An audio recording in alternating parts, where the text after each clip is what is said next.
안녕하세요. 연금박사 이영주입니다. 지난 시간에 이어서 연금저축 이전 제도에 대해서 한번 설명드리도록 하겠습니다.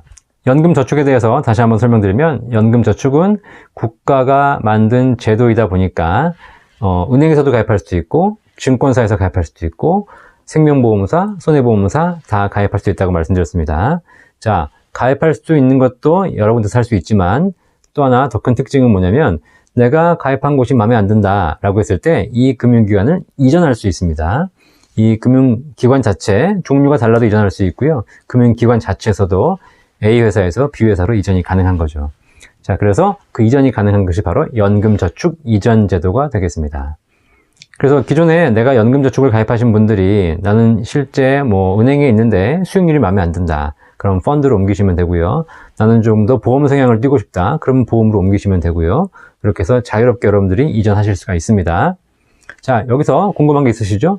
자, 그럼 이전은 가능한데 이전하면 불이익은 없나요? 라고 물어보실 수 있습니다. 자, 기본적으로 불이익은 없습니다. 국가가 마련한 제도이기 때문에 그냥 A 금융기관에 있는 돈을 B 금융기관으로 이전하는 것이죠. 자, 그래서 이걸 해지하고 이걸 갖고 오는 것이 아니기 때문에, 만약에 해지하고 가입한다면 그동안 세액공제, 소득공제, 돌려받은 세금을 다 토해내셔야 되고, 지금까지 열심히 몇 년 가입했는데 그 기간도 날아가는 거거든요. 그게 아니라 그 기간과 현재까지 소득공제 받은 걸 모두 인정해주고 그걸 그대로 계좌만 이전해 오는 겁니다. 그래서 이전한다고 해서 불이익이 되는 건 없다라는 거 알고 계셔서 꼭 이전 한번 활용해 보시기 바라겠습니다. 자, 그런데 이전될 때 어떤 금액이 넘어오냐가 중요한데요. 만약에 은행에 있는 연금 신탁에서 넘어오신다면 현재까지 쌓여있는 그 통장의 잔고 그대로가 넘어오겠죠. 만약에 증권사에 있는 금액을, 연금저축을 이전하신다면 증권사에서는 수익과 손실이 나고 있을 거 아닙니까? 그러면 수익 났을 때는 더 많은 금액을 이전할 수 있지만, 손실이 발생했다면 더 적은 금액이 이전되겠죠. 그런 차이가 있고요. 그런데 문제는 보험에서 이전하는 경우입니다. 보험사 연금저축은요, 지금 여러분이 납입하신 금액이 있지만 사실상 납입한 금액과 실제 해약 환급금은 다르거든요. 사업비나 이런 걸 공제했기 때문에 그거보다 조금 더 적습니다. 자, 그런데 보험사에서 넘어오실 때는요, 그 사업비가 공제된 해약 환급금 기준으로 넘어옵니다. 그렇기 때문에 실제로 내가 낸 돈보다 일정 기간이 경과하지 않았다면 내가 낸 돈보다 조금 더 적은 금액이 넘어올 수 있다는 사실 생각하시면 되고요. 그 금액이 넘어와서 이전이 가능하지만 거기에 따라서 추가적으로 세금을 토해내거나 이런 일은 없다라는 거 알고 계시면 되겠습니다. 자, 그러면 연금저축 이전 어떻게 하면 될까요? 절차는 굉장히 간단합니다. 예전에는요, 이전하려면 내가 전 회사와 후 회사를 다 방문해야 됐지만 이제는 그러실 필요가 없습니다. 신분증 하나만 들고 여러분이 바꾸고 싶은 회사, 내가 지금 가입하고 싶은, 지금 이전하고 싶은 회사에 가셔서, 여러분들이 신분증 들고 가셔서 내가 지금 어떤 회사에 연금저축이 있는데 이 상품을 당신네 회사로 이전해 주십시오 라고 얘기하면 바로 이전이 가능합니다. 그리고 이전하신 이후에 한 며칠 있다가 전화 오실 거예요. 그 전 회사에서 혹시 이쪽으로 이전하시는 거 맞습니까? 네, 맞습니다 라고 얘기하면 바로 이전이 끝납니다. 그러면 이전이 되었기 때문에 거기서 이전된 금융기관에서 여러분들이 연금을 운용하시면 되겠습니다.